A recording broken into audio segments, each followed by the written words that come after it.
Bien, continuando con la introducción de esta lección número 5, podemos entender de que hay una pregunta de por qué. Ese por qué es una cuestión de por qué a veces Dios permite la situación del ser humano donde hay pecado y sufrimiento.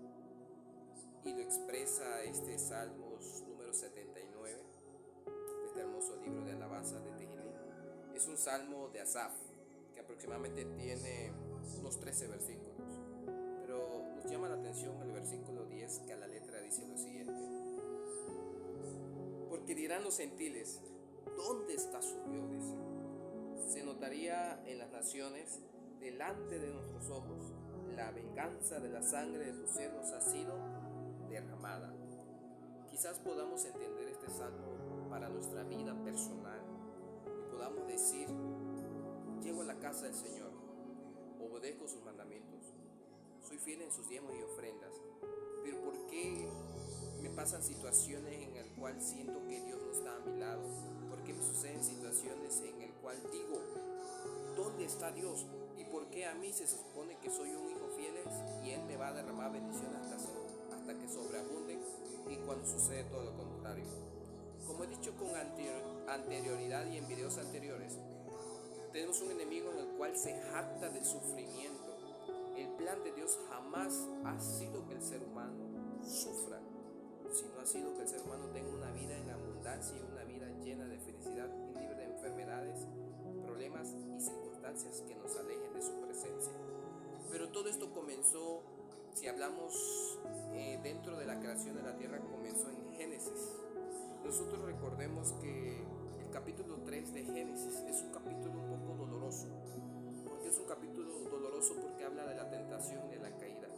Todo era perfecto en el jardín del Edén, hasta que un día Eva decidió separarse de su esposo, comió de aquel fruto prohibido, en el cual, aclaro, no era una manzana, sino era un fruto prohibido.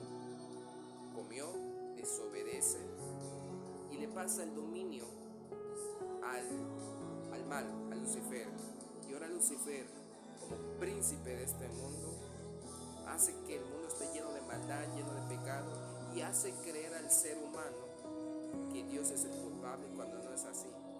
Todas nuestras acciones a veces repercuten a la larga, y a veces cuando tú y yo nos alejamos de Dios y no obedecemos sus mandamientos, el pecado nos alcanza y es triste y doloroso. Eso mismo le pasó al pueblo de Israel cuando fue destruido por Babilonia. Y Dios, para ellos según no estaba Dios, pero Dios sí estaba ahí. Solo que Dios tenía que dejar que ellos pagaran por la consecuencia de sus actos, y tenía que permitir que sucediera lo que tuvo que suceder. ¿Por qué razón? Porque el Señor le dijo primero: oye mis mandamientos, obedécelos y nada sucederá. Pero desgraciadamente no lo hicieron. Eso sucede hoy en día, hablando del contexto de nuestra vida personal. No solamente basta con conocer los mandamientos de Dios, sino también llevarlos a la práctica, que es la obediencia y lo que más pide Dios. Dios no es que sea el causante del mal, sino recordemos que tenemos un enemigo en el cual Él hace que el ser humano sufra, y sufra en abundancia. Pero Dios va a estar ahí para ayudarte, Dios va a estar ahí para rescatarte. Es cuestión de que tú le busques primero a Él, porque Dios siempre va a estar disponible.